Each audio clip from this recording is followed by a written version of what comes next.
সংসারে যে ছেলেটা টাকা কামায় তার বউকে তার সন্তানকে আলাদাভাবে মূল্যায়ন করে, কিন্তু যে ছেলেটা টাকা কামায় না তার বউকে সম্মান দেয় না, মায়া করে না।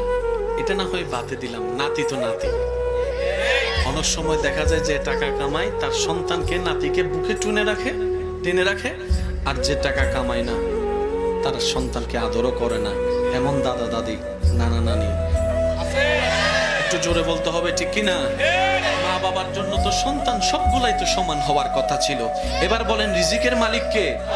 এখানে আমি জানি না আমার সাথে একমত হবেন কিনা, অনেক ছেলে এখানে আছে দাঁড়ে দাঁড়ে গিয়ে চাকরি খুঁজতেছে, চাকরি পাচ্ছে না, হাত কোটায় বসে থাকে নাই, চেষ্টা করছে।